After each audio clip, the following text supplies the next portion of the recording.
주 이름으로 주시는 지혜와 계시를 구합니다.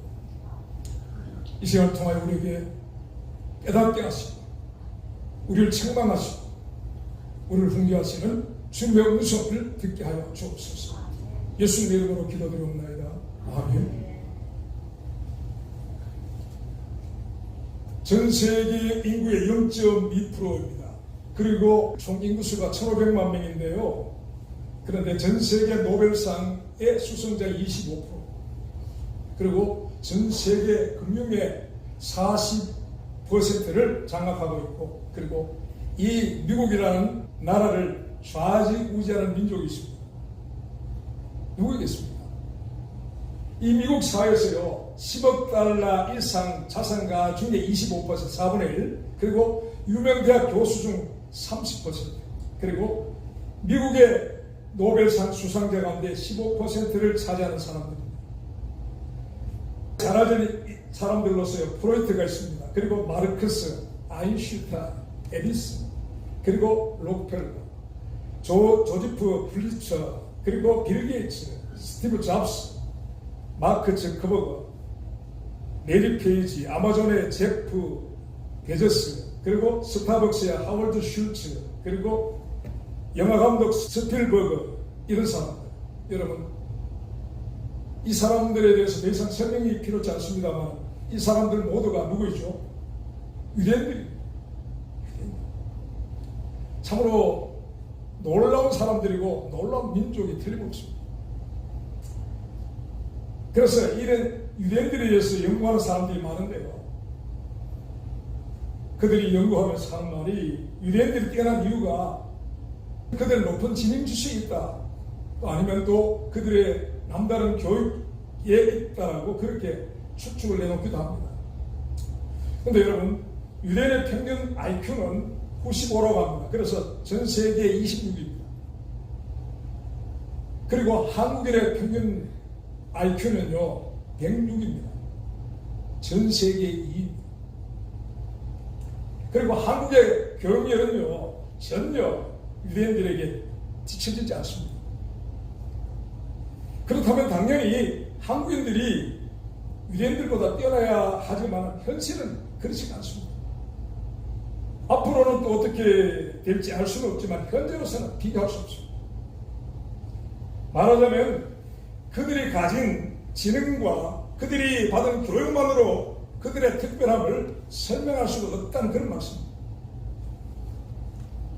2000년을 나라 없이 흩어진 나그네로 그들은 전 세계를 떠돌아다니면서 가진 멸시와 그런 비참함을 겪었지만 결코 소멸되지 않았습니다. 그리고 자신들의 고토로 돌아와 다시금 자신들의 나라를 세우고 그 주변에 수억의 아랍인들과 전쟁을 하여 5일 만에 항복을 받아낸 참으로 놀라움을 넘어서 경탄을 불러일으키는 그런 민족입니다. 그래서 이들의 이런 특별함을요 단순히 그들이 가진 어떤 역량으로만 되어진 것이라고 인정하기에는 무리가 있음을 절감하게 되는 것입니다. 여러분들은 그들의 이 설명하기 힘든 특별함의 그 이유가 무엇이라고 생각하십니까?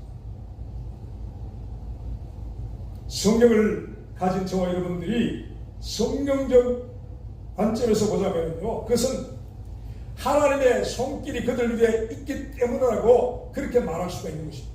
아멘. 세상 사람들이 알지 못하는 하나님의 능력이 그들을 모든 민족에게 뛰어나게 하신다고 하는 것입니다. 하나님께서 그들에게 머리가 될지언정 꼬리가 되지 않게 하시겠다는 그 약속을 행하고 계시기 때문이라고 하는 것입니다. 아멘. 그렇다면 하나님은 많은 민족들 가운데 왜 이 유대인들을 택하시고 이 특별한 은혜를 그들에게 베푸신 것일까요? 그들의 뛰어난 자질 때문에 그리 하신 것일까요? 아니면 그들의 숫자가 많아서, 아니면 그들이 가진 어떤 강력한 힘 때문에 주님이 그렇게 하신 것일까요? 성경은 그것이 아니라고. 하나님께서 그들을 택하신 이유는 그들이 모든 민족 중에서 가장 수요가 적기 때문이라 그렇게 말씀합니다. 신명기 7장 7절 말씀에 여호와께서 너희를 기뻐하시고 너희를 택하심은 너희가 다른 민족보다 수가 많은 영구가 아니라 너희는 모든 민족 중에 가장 적음이라 이렇게 말씀합니다. 이사야 43장 1절 말씀에 야곱아 너를 창조하신 여호와께서 이제 말씀하시느니라. 이스라엘아 너를 조성하신 자가 이제 말씀하시느니라. 너는 두려워 말라. 내가 너를 시명하여 불렀나니 너는 내 것이라 이렇게 말씀하셨습니다. 그리고 이사야 43장 7절 말씀에 무릇 내 이름으로 일컫는 자 곧 내가 내 영광을 위하여 창조한 자를 오게 하라. 그들을 내가 지었고 만들었느니라 이렇게 말씀합니다. 주께서 많은 민족들 가운데서 이 야곱의 자손들을 부르신 여기에 대해서요 그 누구도 불평하거나 이를 제기할 수는 없습니다. 그것은요 전적으로 주권자의 뜻이기 때문입니다. 그래서 이들을 선민 곧 하나님의 선택을 받은 민족이라고 그렇게 우리가 부르는 것입니다. 근데 여러분 성경은요 하나님이 이렇게 그들을 선택하신 그 선택하시면은요 뜻하신 목적이 있을 것을 증거합니다. 그 목적이 무엇일까요? 여러분 그것은요 하나님의 말씀을 그들에게 맡기 위함이라고 하는 것입니다. 말하자면 하나님의 말씀을 맡기시기 위해 선택된 민족이 이 유대인들이라고 하는 그런 말입니다. 이러한 그들에게 하나님께서요 율법과 계명을 주시게 되는 것입니다. 그런데 이것은요 한편으로 유대인들에게는 놀라운 영광이 되지만은 그러나 동시에 무거운 책임이 수반되는 그런 것이라고 할 수 있는 것입니다.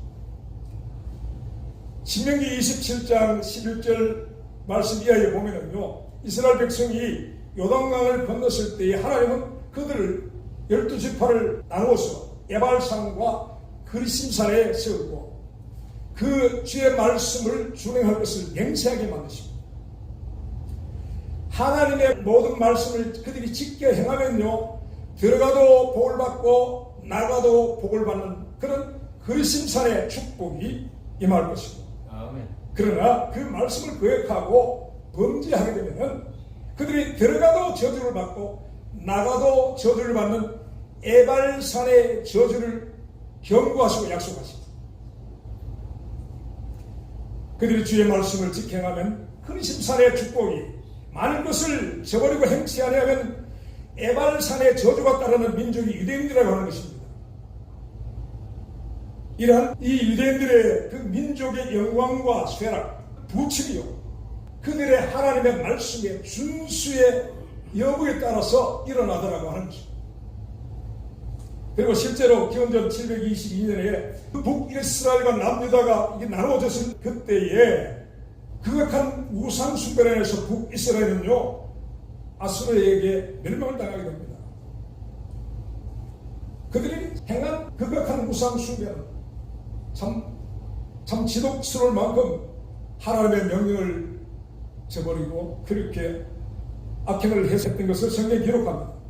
그리고 이 아수르가 이 북이스라엘을 점령하고는 통원 정책을 펼칩니다. 자신들의 나라 백성들과 이 북이스라엘 10지파의 사람들을 섞어서 통원 정책을 해서 이스라엘 12지파 가운데 유다지파와 베냐민 지파, 곧 남유다 왕국만 남겨두고 나머지는 이스라엘 12지파 가운데서 사라지게 되게 되는 것입니다. 그리고 남은 그 남유다의 유대인들 가운데서 아브라함과 다윗의 계보를 따라서 예수 그리스도가 오시게 되는 것입니다. 여러분 이 예수 그리스도는요 그들이 하나님께로부터 받은 말씀이십니다. 그 말씀이 육신으로 나타나신 분이 바로 예수 그리스도라고 하는 것입니다. 그러나 그들은요 자신들에게 오신 그 말씀을요 주와 그리스도로 인정하기를 거부합니다. 믿기를 거부합니다. 그래서 십자가에 못 박아 죽여버렸습니다.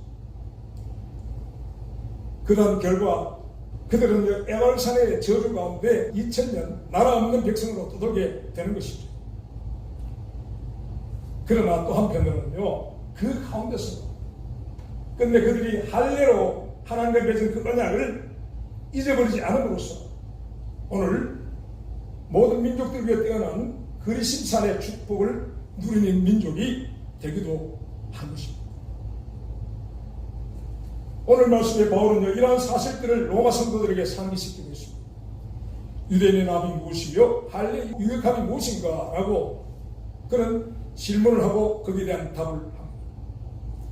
그 답은 범사의 말이니 첫째는 저희 하나님의 말씀을 맡았음이니라 라고 확인을 시켜주고 있습니다. 여러분, 이렇게 하나님의 말씀을 맡은 것은 차마 어떤 민족도 가지지 못한 유대인들만의 특권임을 분명히 말하고 있습니다. 이런 말씀을 맡은 민족에게 하나님이요, 다른 민족과 족속들과 열방들이 누리지 못한 많은 그리심산의 복을 주시는 것을 오늘 저와 여러분이 보고 있다는 것입니다. 그런데 오늘 읽은 말씀 3절의 질문에서부터 바울은요, 하나님의 말씀을 맡은 이 유대인들에서 발생한 심각한 문제를 끄집어내고 있습니다. 어떤 자들이 믿지 아니하였으면 어찌하려 이렇게 말합니다. 말씀을 맡고 말씀을 가지고 있는 그런 자들 가운데 어떤 이들이 믿지 않는다라고 합니다. 그들이 무엇을 믿지 않는다고 하는 것일까요? 모세요? 율법? 아닙니다. 그들에게 모세는요, 지금도 메시아에 준하는 그런 인물로 유대인들에게 추앙을 받고 있습니다. 율법도 오늘날에도 생명처럼 그들이 여기고 있는 것입니다. 그러면 그들이 누구를 믿지 않는다고 하는 것일까요? 그것은 바로 말씀이 육신이 되어 오신 예수 그리스도, 그 예수를 메시아 곧 그리스도로 믿지 않고 있다고 하는 것입니다. 신명기 18장 15절에 하나님의 율법을 이스라엘에 전한 모세가요, 이렇게 말합니다. 내 하나님 여호와께서 내 형제 중에서 나와 같은 선지자 하나를 너를 위하여 일으키시리니 너희는 그를 들을지니라, 이렇게 말했습니다.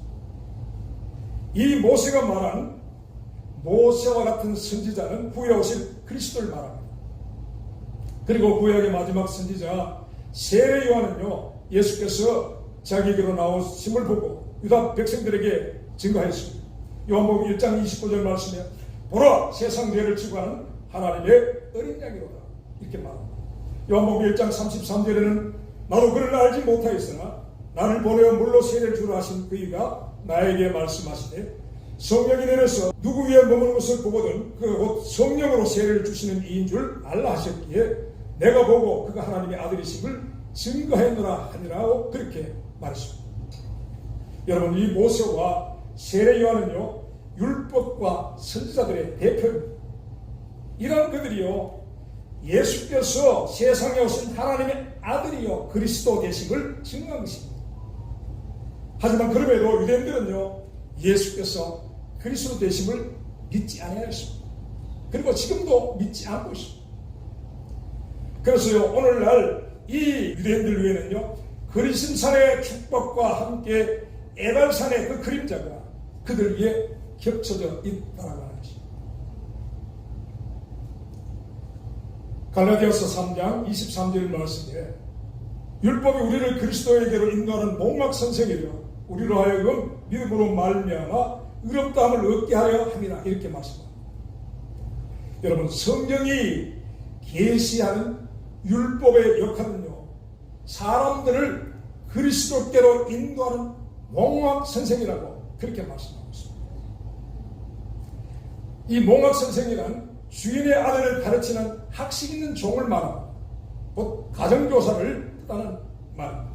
그래서요, 이 목막선생은요, 사람들에게 사람이 어떤 행위로도 스스로 구원을 이룰 수가 없고 오직 예수 그리스도를 믿음으로 구원을 얻게 된다는 것을 증거한다는 것입니다. 이것이 유대인들이 맡은 그 율법의 가르침이며 이것이 율법의 궁극적 역할이라고 하는 것입니다.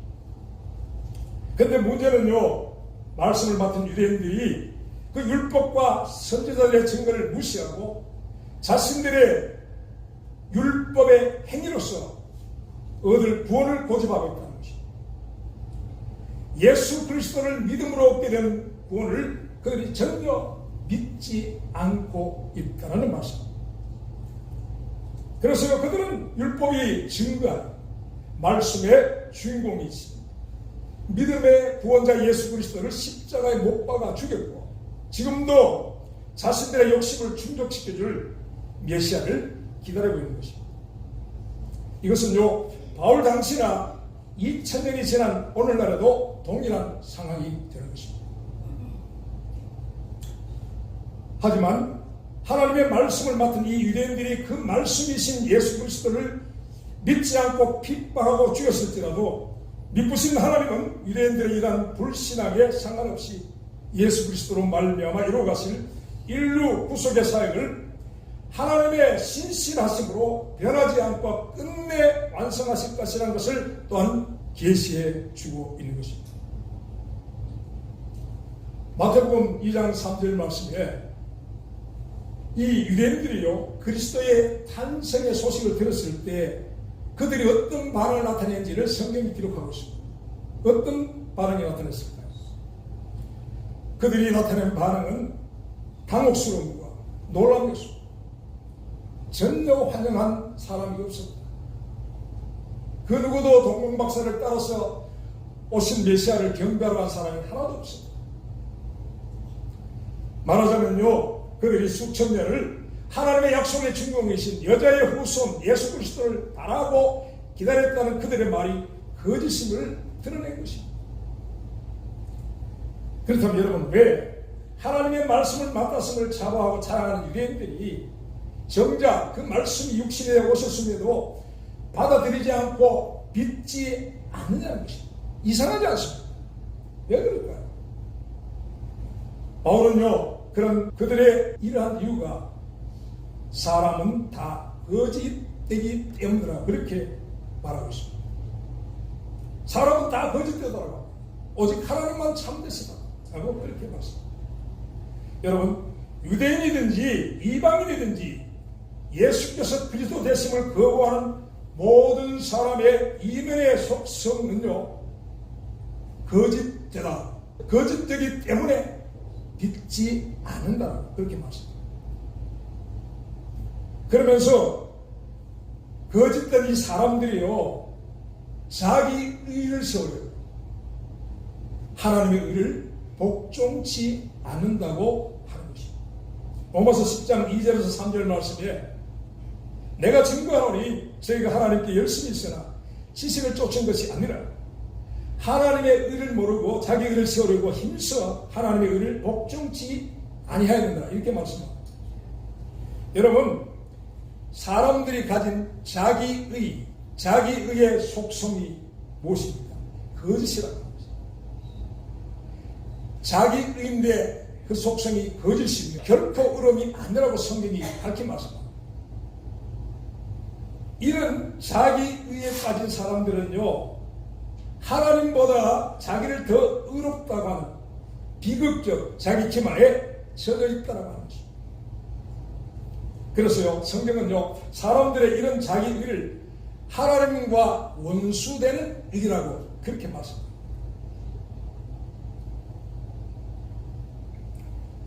동방의 의인 욥은요 어느 날 갑자기 들이닥친 그래서 자신을 나락으로 떨어지게 한 그 재앙의 이유를 이해하지 못했습니다. 자신의 10명의 아들딸이 한 자리에서 다 죽었습니다. 그리고 자기가 가졌던 그 수많은 재산이 하늘에서 내려온 불로 태워지고 도둑이 와서 불태우고 하루아침에 다 사라지고 자신의 건강도 병들고 전해지는 말에 의하면 기압장으로 그가 헌대를 끌었는데 거기에 구더기가 떨어졌다고 합니다. 욥은요 자신이 이러한 재앙을 당하는 이유를 그는 이해하지 못합니다.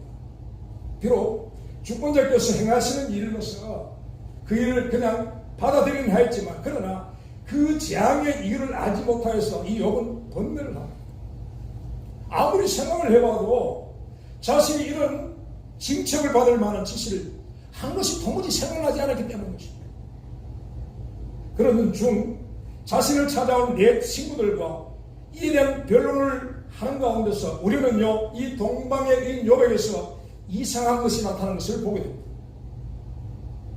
그들은요 주거니 받거니 공격과 방어에 치열한 설전을 벌였는데 욥의 친구들은 욥이 당한 이 재앙이 그의 숨겨진 불의 때문에 그런 것이라고 욥을 정죄합니다. 이에 대해서 욥은요 맹렬하게 자신의 의로움을 변호를 했습니다. 욥기서 13장 18절 말씀해 보니까 보라 내가 내 사정을 진술하였거니와 내가 스스로 의로운 줄 아노라 이렇게 자기를 변론합니다. 말하자면 의롭다함을 얻은 줄 아노라 스스로 그렇게 말했습니다. 그리고 욥기서 32장 1절에서 3절 말씀해 보니까요 욥이 스스로 의롭게 여김으로 그 세 사람의 대답이 그치며 남족속 부수 사람 바라겔의 아들 엘리후가 노를 바라니 그가 욥에게 노를 바라면 욥이 하나님보다 자기가 의롭다 합니다. 또 세 친구에게 노함을 바라면 그들이 능히 대답지를 못하여도 욥을 정죄합니다. 이렇게 말씀합니다. 여러분 우리가요 이 동방의 의인 욥에서 발견하게 되는 놀라운 사실은요 하나님보다 자기가 의롭다 함이요 라고 하는 것입니다. 여기서 우리는요 이 욥을 통해서 자기 의의 무서운 속성을 다시 한번 확인하게 됩니다. 욥이 당한 고난의 이유를 욥기서 3장 25절 말씀에 찾는 이들이 많습니다. 거기는요 욥이 이렇게 고백한 것이 있습니다. 나의 두려워하는 것이 그것이 내게 임하였고 나의 무수하는 것이 내 몸에 미쳤구나 하는 욥의 그런 고백이 있습니다.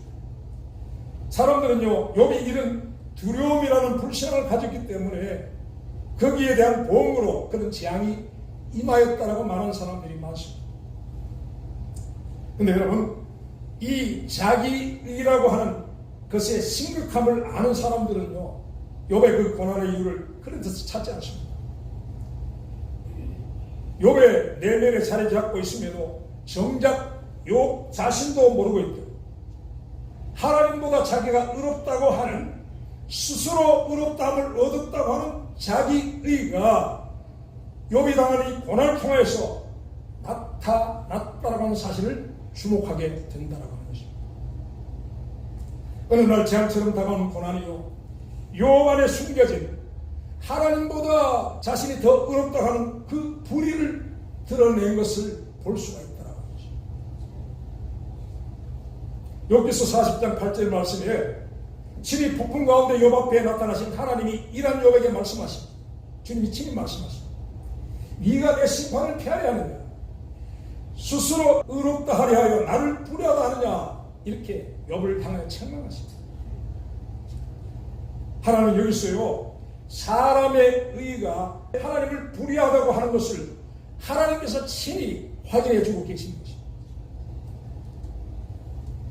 만약 여러분 욥이 자신 안에 있는 자기가 느끼지 못하고 있지만 자신이 가지고 있는 하나님보다 자기가 더 의롭다고 하는 이런 자기 의를 가지고 그런 상태에서 하나님의 심판 앞에 섰다라면 거기서 욥은 과연 하나님께서 말씀하신 의는 없나니 하나도 없다 라고 하시고 욥 너도 죽을 죄인이야 라고 주께서 그렇게 말씀을 하신다면 하나님의 그 심판과 그 판결문을 그가 수긍하고 순순히 받아들였을까 하는 것입니다. 바울은요 여기서 시편 51편 4절의 말씀을 가지고 와서 오늘 우리 모두에게 질문을 하고 있습니다. 기록된 바 주께서 주의 말씀에 의롭다함을 얻으시고 판단을 받으실 때 이 길에 하심이라 함과 같으니라. 여러분 이 말씀은요 다윗이 하나님의 그 심판의 자리에 세워질 때에 하나님께서 자신에게 너는 죄인 중에 죄수로서 마땅히 지옥에 가야 한다라고 하시는 그 어떤 판결이나 어떤 언도의 말씀을 하실지라도 이런 하나님이 내게 하시는 말씀과 그 심판은 참되시고 의로우시다라고 고백을 하고 있는 그런 말씀입니다. 여러분 만약에 욥의 마음속에 깊은 곳에 숨겨진 그런 자기 의를 가지고 이 다윗이 섰던 심판석에 세워졌다면 과연 이런 다윗의 고백을 욥도 할 수 있었을까 하는 것입니다. 그리고 저와 여러분은 어떻게 할까요? 저와 여러분도 이 다윗 같은 그런 자기 부인의 고백을 과연 할 수가 있을까요? 바울은 오늘 이것을 저와 여러분에게 묻고 있는 것입니다. 구원의 조건은 두 가지죠. 무엇입니까? 회개와 믿음입니다. 회개와 믿음. 올바른 회개는요, 올바른 믿음을 가지도록 그렇게 이어지게 되는 것이고요. 그러나 잘못된 회개는 잘못된 믿음으로 이어진다라고 하는 것입니다. 요한일서 8장 10절에서 말씀해 만일 우리가 우리 죄를 자백하면 저는 미쁘시고 의로우사 우리 죄를 사하시고 모든 불에서 우리를 깨끗게 하실 것이요 만일 우리가 범죄하지 아니하였다 하면 하나님을 거짓말하는 자로 만드는 것이니 또한 그의 말씀이 우리 속에 있지 아니하니라 이렇게 말씀합니다. 여러분 잘못된 회개가 얼마나 중대한 결과를 만들어내는지를 보여주는 말씀이라고 합니다. 참된 회개란 죄인이 자신의 불의를 인정하며 이런 자신의 불의를 심판하시는 하나님을 향하여 하나님은 과연 의로우시다 라고 인정하는 행위라고 할 수 있습니다. 다윗의 시편 51편 4절에 다윗의 고백이 바로 그러한 고백인 것입니다. 자기 일을 기반한 위에서 나온 잘못된 회개는요 자신의 불의를 절대로 인정하지 않습니다.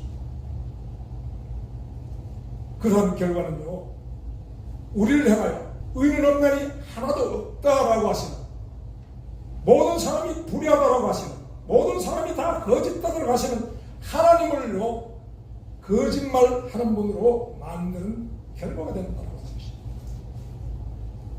여러분 회개가 얼마나 심각하게 중요한 것인지를 보여주는 말씀입니다. 하나님의 말씀을 가진 자들이 두려움으로 받아야 할 말씀이 바로 이 말씀인 것입니다. 누가복음 18장 9절에서 14절 말씀에 자기를 의롭다고 믿고 다른 사람을 멸시하는 바리새인과요 그리고 죄인으로 심판받는 세리가 기도하러 성전에 올라갔다고 합니다.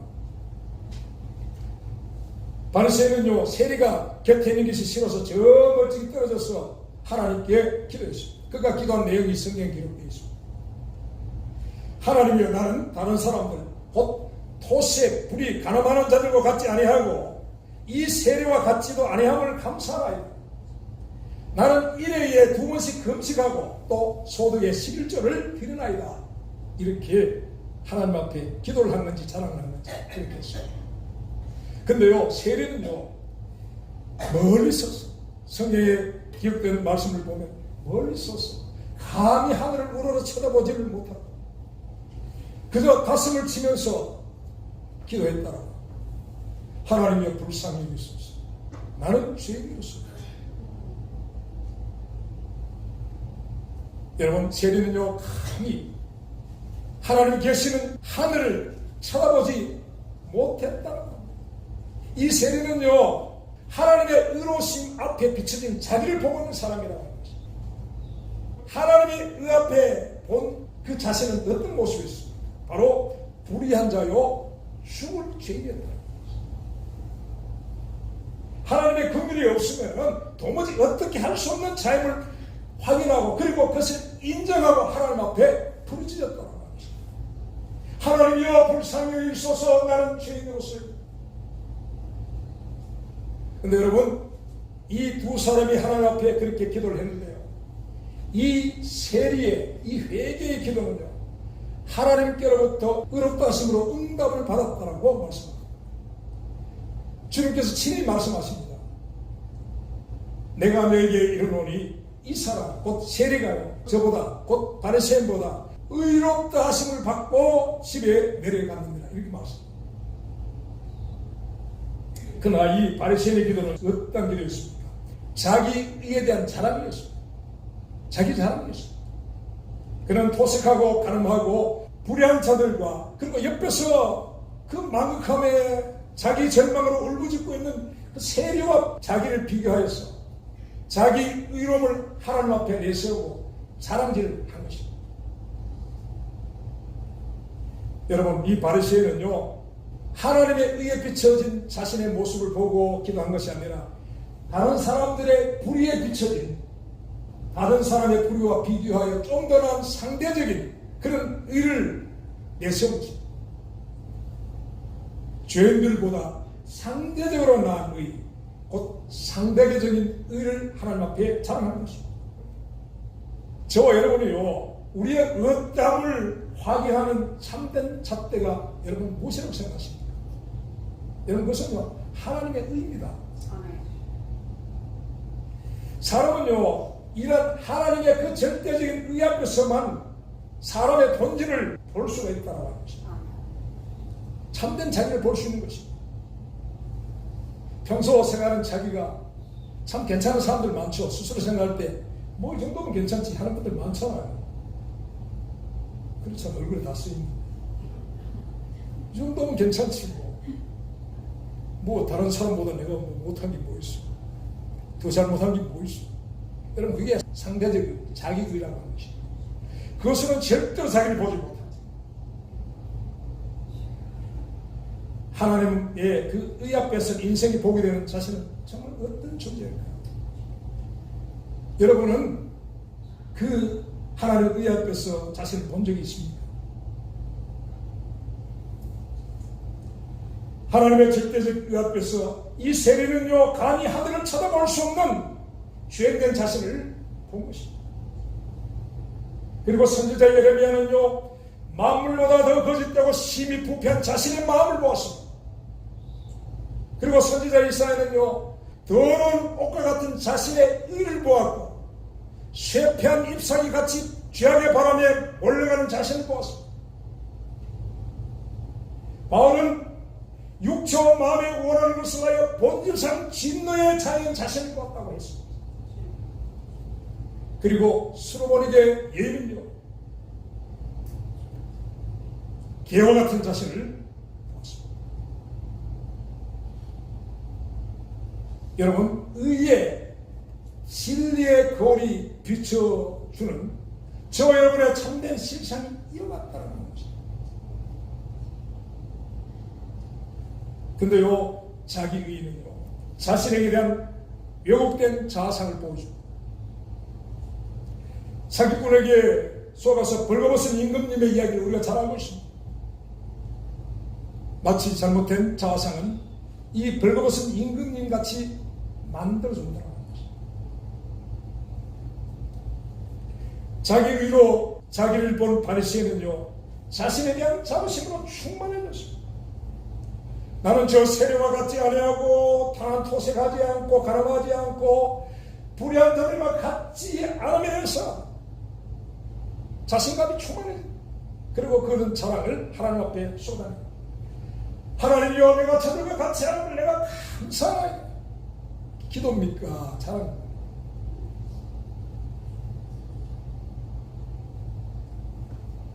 근데 여러분, 문제는요, 오늘 바울이 인용한 다윗이 섰던 그 법정에 이 바리새인과 그 세리, 그리고 언젠가는 저와 여러분도 거기에 선다라고 하는 사실,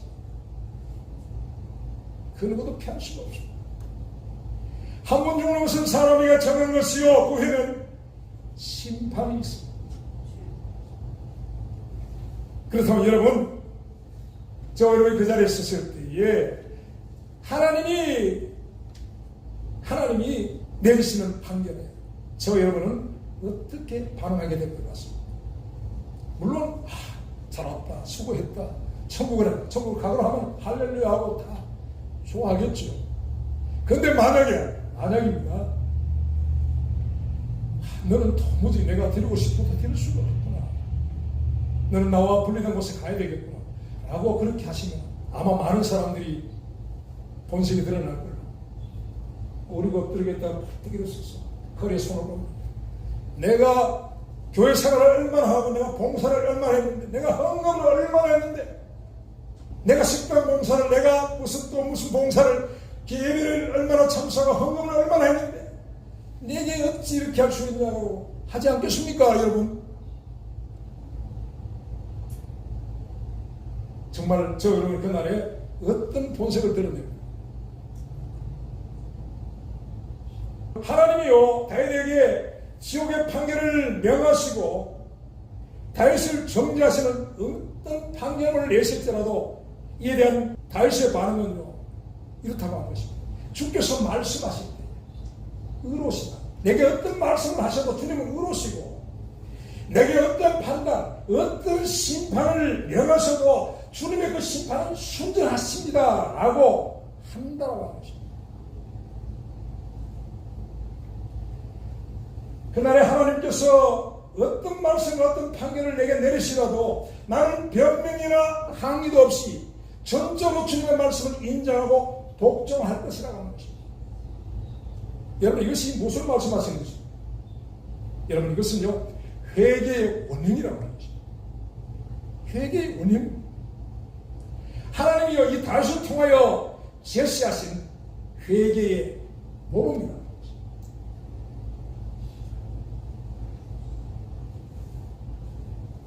여러분 믿음은요 내가 원하는 것, 내가 바라는 것 다 이루어지는 것이 믿음이 아닙니다. 회개도 그런 것입니다. 주의 뜻이 이루어지는 것입니다. 이 다윗의 이 회개 같은 회개가 아닌 것은요 회개가 아닐 수 있습니다. 주님이 인정하시는 구원의 두 가지 조건 회개와 믿음인데 여러분 믿음만 가지고 되는 거 아닙니다. 이 회개에서 통과해야 됩니다. 그런데 주님이 이 회개가 그거 아니야 라고 하시면 이 믿음 아무 의미가 없어요. 의미가 없는 겁니다.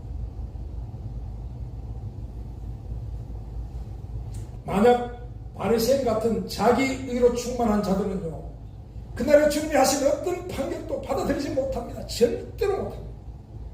감히 말씀드리지 못합니다. 그들은요 판결에 불복하다가 바깥 어두운 데서 내어 주었기요 슬피 울며 뭘 한다고요? 이를 갈미 있을 것이다. 그렇게 말씀합니다. 이를 간다는 것이 무엇입니까? 억울하다는 거죠. 내가 왜 이런 대우를 받아야 하는가? 내가 왜 이런 심판을 받아야 하는가? 받아들일 수 없다는 거야. 그가 보기에는요 아무런 의로운 행위도 없고 세리는 불의한 자입니다. 자타가 공인하는 죄인입니다. 본인도 인정하는 죄인인데요. 그런 불의한 세리가요 회개를 통해서 회개함을 통해서 의롭다함을 얻고 구원에 들어가는 것을요 이 바리새인은요 영원히 이해하지도 못하고 인정하지도 못합니다. 그렇지 않습니까? 세리보다 의로운 자신은요 바깥에 쫓아내어서 어두운 가운데 이를 가게 만드신 하나님, 그 하나님을 하여 이 세리는 이를 갈 것이라는 것입니다. 이를 갈 거라는 것입니다. 세리를 구원하시고 자기를 버리시고 자기를 심판하신 하나님을요 이 바리새인은 영원히 어떤 분으로 생각한다고요? 불의한 분으로 생각하게 될 것이라는 것입니다. 여러분 로마서 8장 1절 이하에는요 바리새인들의 이러한 자기 의를요 하나님과 원수되는 육신의 생각이라는 것입니다. 육신의 생각을 하나님과 원수가 되나니 이는 하나님의 법에 굴복지 않을 뿐 아니라 할 수도 없습니다. 육신에 있는 자들은 하나님을 기쁘시게 할 수 없는 이렇게 말씀입니다. 사람의 거짓됨에서 벗어나지 못하게 하는 이 자기의가요 사람을 어떻게 영원한 파멸로 이끌고 가는지를 보여주고 있는 것입니다. 그래서 여러분 저와 여러분은요 두려움으로 이 말씀을 받아야 하는 것입니다. 말씀을 맺겠습니다. 사랑하는 여러분 지금 저와 여러분이 가지고 있는 의는 어떤 의입니까? 믿음으로 말미암은 하나님이 우리에게 주신 그 하나님의 의인 것입니까? 아니면 회개할 필요성을 전혀 느끼지 못하는 그런 자기의인 것입니다. 내가 뭘 잘못했어? 내가 회개할 것이 뭐 있어? 그런 자기의인 것입니다. 이러한 질문을요 저와 여러분은요 주님 앞에 서는 그날까지 계속해야 한다는 것입니다.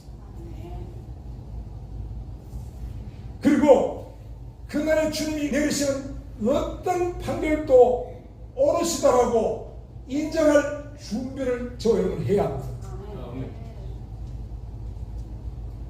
여러분, 이것이 다윗의 회개였고 저와 여러분도 반드시 해야 하는 회개라고 하는 것입니다. 그래서 저와 여러분의 기도는요, 가슴을 치며 긍휼을 구하는 이 세례 기도를 벗어나서는 안 된다고 하는 것입니다. 여러분, 우리의 어떠한 것도 하나님 앞에 우리를 세울 수 있는 의가 될 수가 없습니다. 오직 그리스도 예수 안에 있는 회개와 믿음만이 하나님께로부터 의롭다 하심을 얻을 수가 있음을 믿고 날마다 자기를 쳐서 주의 십자가의 복음에 굴복하는 우리 모두가 되시기를 예수님의 이름으로 축원합니다. 기도하시겠습니다. 하나님 아버지, 모든 믿는 자에게 구원을 주시는 하나님의 능력의 복음을 맡은 저와 우리 모두입니다. 하나님 우리 아버지, 우리 변질되는 믿음을 우리에게 주셔서 끝까지 복음을 전파하며 이 사명의 자리를 지켜가는 우리 모두가 되게 하여 주옵소서.